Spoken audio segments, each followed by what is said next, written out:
On a gray London day in 1851, a captivated crowd gathered around a makeshift stage. At the center stood a man adorned in a top hat, leather sash, and a swarm of rats.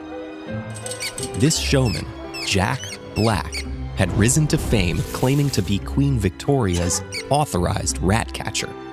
And between tricks, he lectured the crowd on his poisons and unique ability to capture hundreds of vermin with just his bare hands.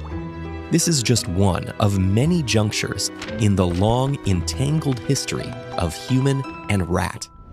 The two most common species of rat, brown and black, both scurried onto the scene roughly 1 to 3 million years ago in Asia.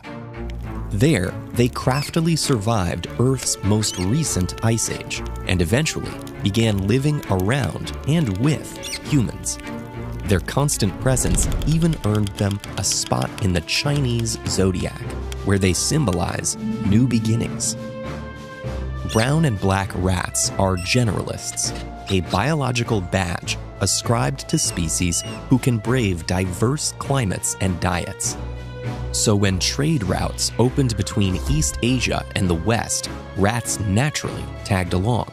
Black rats were the first to venture out, sneaking aboard ships from India to Egypt an estimated 5,000 years ago. Some believe that this rodent influx into Egypt fueled their ancient spiritual reverence of cats. After all, they were top-of-the-line rat catchers.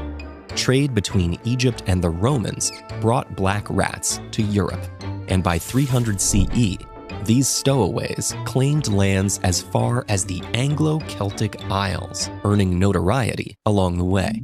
Beyond pilfering and reproducing like there's no tomorrow, black rats brought bacterial and viral infections, which they spread to humans through their droppings and urine.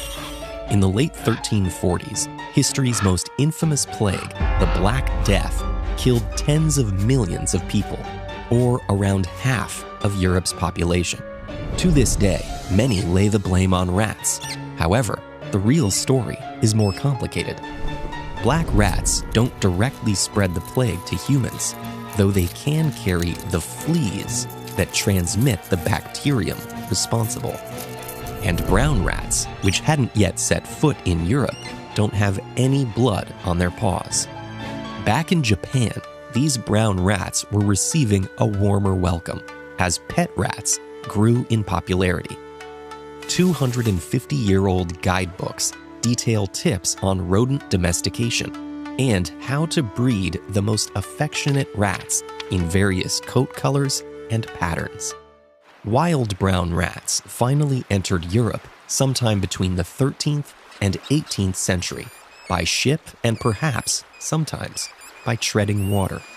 Some say a particularly violent earthquake in 1727 led hordes of brown rats to swim across the Volga River into Russia. Eventually, the larger and more adaptable brown rats displaced the black rats in homes and cities across Europe and North America by outcompeting them for resources. The Industrial Revolution only bolstered the lives of industrious brown rats. As cities expanded, rats thrived by making homes of our sewers and buffets of our trash.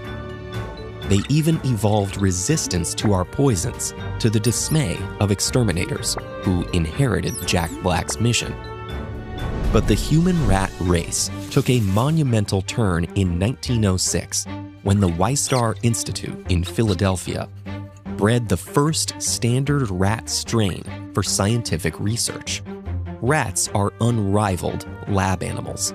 Their bodies function and respond to disease similarly to humans, and we share much of the same genome. Plus, they're smart, which has made them indispensable to neuroscience and psychology research. In the 1960s, for example, scientists observed that rats raised with toys and companions had thicker cortical brain tissue than those who didn't. This helped establish the concept of neuroplasticity, which explains how our environments and learning shape our minds. Today, rats are often regarded as the most successful invasive species in the world. And this comes at a price. They often live at the mercy of human priorities. In cities like New York, they're reviled enough to warrant multi-million-dollar extermination efforts. But if history is any indication, no amount of money nor skill of rat catcher will ever fully rid us of our rodent shadows. If you enjoy learning about history, subscribe to this channel, because the lessons of yesterday can help us face the challenges